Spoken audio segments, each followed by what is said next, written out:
Yeah, no, and a lot of guys made good plays, big plays in the fourth quarter there. But I mean, the biggest thing for me was I told them, which is there's nothing more important. Like down 11, we competed hard.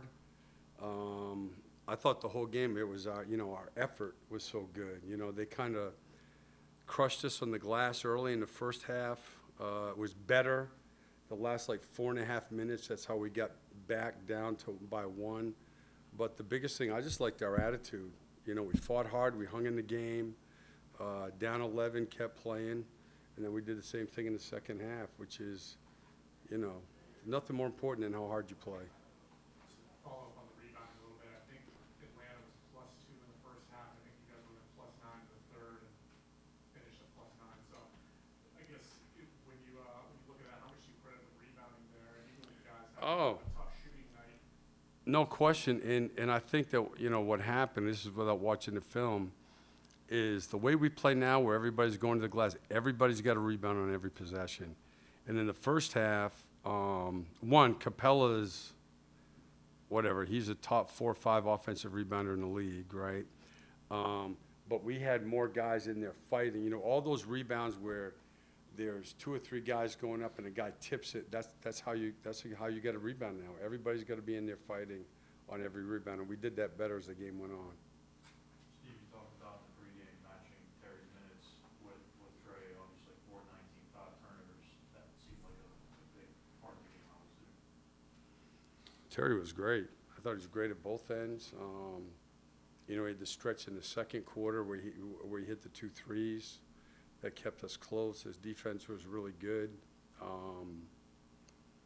Yeah, I mean, I thought he played like really well all around game. I mean, he also had a bunch of assists, 6 assists, 5 rebounds. He was terrific. Steve, I wonder if you talk about Brandon Miller's contribution tonight. Had a really big fourth quarters. Yeah, I mean, I think you can see tonight where he is,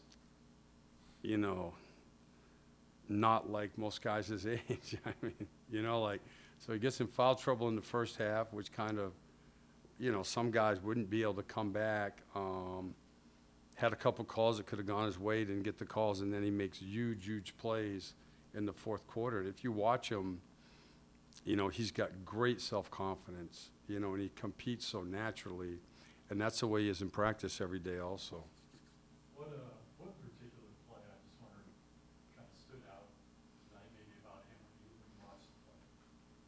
Was there one play? Oh, the jumper, the 3 right after PJ hit a 3, and then he hit the other 3, I think, which made it, put us back up 2 maybe, either up 2 or up 3. Yeah. So that to me was, because he got in foul trouble, so he didn't get many shots. Well, he got 9, made 3 threes. But I mean, to me, that was as big a shot as it was in the game. With Melo, he missed his first 9 shots, but still had 15 points and 10 assists, 6 rebounds, especially in the second half, the way he came out in the third quarter. What can you say about the way he kind of helped you guys? And I'll say again, like, the way he competed. Like, his defense was really solid. Like, I never thought, because obviously you could play Brandon there defensively. Brandon's a very good defender there at the end of the game. Melo's defense was good, and so that's why we finished with him on the floor in the defensive situations too. But he fought hard. Listen, he did everything all summer that he could do. He only got cleared to start playing like a month ago, right before camp started. So he's behind where he would be. You can see the way we're subbing. We're trying to be careful, 6 minutes here, 5 minutes here, like that, which makes it harder for him to get into rhythm. But he never complains, and he wants to be out there. And look, again, it was 7, and then he hit the 2 threes in a row to make it 1, He had to play with the other group early in the fourth quarter where they had got it back up to 5, and he just went high pick and roll like 3 straight possessions, and we scored 3 times. It wasn't him, but he created all that. He put so much pressure on the defense. He's just not in rhythm yet. And that's, again, it's nobody's fault. I mean, he was rehabbing all summer. So he'll get there. But, again, I love the way he competed, man. He wanted to win. Is that kind of scary that he can have a game like this? Again, Well, it doesn't scare me. He's on our team. I'm actually happy about it. Yeah, yeah. There's a few other guys in the league that scare me, but no, yeah. I wouldn't use that phrase, but I understand what you're saying. Yeah. Did any players stand out to you tonight, or did everybody stand out to you tonight? Oh, I mean, I think there were different parts of the game, but I told them without watching the film, I just liked our attitude. You know, again, you get down 11, they were making it hard on us, and we, you know what, I thought we played harder and harder. You know, the physicality in the second half was better than the first half, and a bunch of guys made big plays in the fourth quarter. In the first quarter, you subbed in Brandon for LaMelo. Do you think that's something you'll continue to do, where you can have guys that are constantly pressuring the rim on the floor? Yeah, I mean, because it's we're trying to be as interchangeable, and the stretches when we do it, we're really good, and we have those kind of guys. You know, Terry obviously can play multiple spots. Melo really can play. Gordon can. Brandon can. PJ played a lot of three tonight because we got in foul trouble, which we hadn't even practiced, and he did a good job. So I think that's what our league is now, the way we're playing, where we're much more conceptual, and it's a big advantage to have guys that can do that. Kind of building off that question, you subbed Brandon out for Melo about 4 minutes left after Brandon's three to put you guys up 2.